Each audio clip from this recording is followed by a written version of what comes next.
Loneliness isn't so much about the absence of other people's presence, so much as a very personal and subjective experience of emotional disconnect. And it can arise in so many of our commonplace life scenarios, oftentimes ones that we wouldn't necessarily associate with loneliness, such as becoming a new mom or keeping some sort of deep secret which disconnects us from others, or being in relationships where we feel unheard, where we don't feel that the other person truly sees us, and as a consequence, even though we're in their company, we feel completely isolated and alone. Now, the thing with loneliness is it is extremely distressing.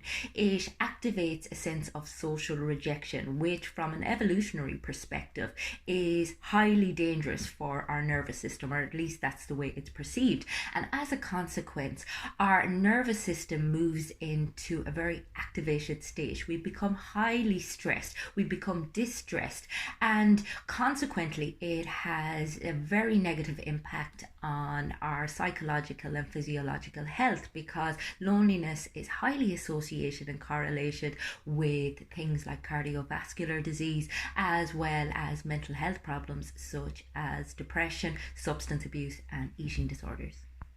The high stress levels have a negative impact on the efficiency of our immune system, and so we tend to feel quite run down, pretty tired, and we are more vulnerable to illness.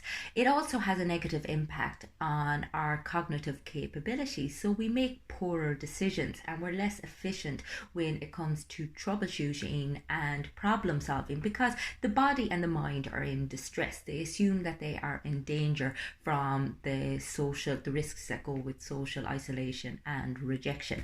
However, the most significant impact that it has on us is on our psychology. It causes perceptual distortions where we view the relationships that we have quite negatively. We make assumptions about what's actually going on that aren't necessarily accurate and are very based on the affect of loneliness. So we tend to ask ourselves why people haven't called us, despite the fact that we haven't called them. Or we tell ourselves a story of rejection. We anticipate rejection, and as a consequence, we're quite wary, we're quite defensive, we're quite suspicious of other people, and people don't warm to us as much. They tend to stay away because that's quite a negative energy to be around. So there's almost a self-fulfilling prophecy about it. So what can you actually do? Well, I suppose first of all you need to be aware of what it is that you're actually feeling, because oftentimes loneliness has a very subtle feel to it. So it's really pinpointing and being able to admit to the fact that you feel lonely. It's also recognizing that when you feel lonely, your judgment or your perception of other people isn't always going to be particularly positive, nor is it necessarily accurate. So trying to give people the benefit of the doubt, trying to challenge your assumptions is really important in helping you step out of that place of isolation. We need to be very aware also of the ways in which we are our own worst enemy when it comes to the relationships that we always have. Our attachment to proving ourselves right all the time, even though it's causing pain to somebody else. Our expectations for relationships, which don't necessarily reflect reality.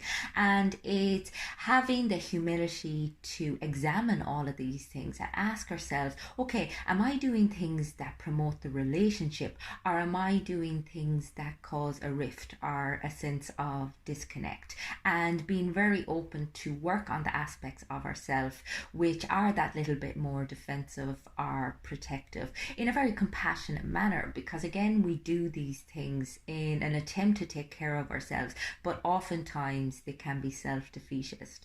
It's recognizing as well that other people are possibly scared of being vulnerable as much as you are. The reality reality is we are all vulnerable. We all have this need to be liked, this need to be accepted by others, and this fear of rejection. And the more open we are about that aspect of ourselves, the more likely we are to pair up and connect with the people who are very much in the same place. And I mean, ultimately, we thrive on connection, we thrive on our relationships. When we have good relationships in our life, our overall life satisfaction goes way up. So it's really worth the investment. But again, it's about being open to the relationships that you have, as opposed to having a very rigid concept of the relationships that you think you should have.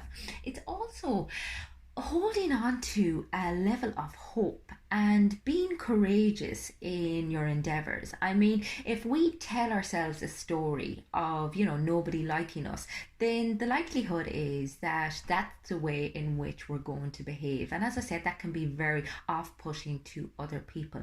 If we assume that every day is a new opportunity to deepen our connections with people, to build on our relationships and to create new ones, then the likelihood is we're going to put more conscious effort into doing so. And that can be extremely difficult when you're in a place of anxiety, when you're feeling very low.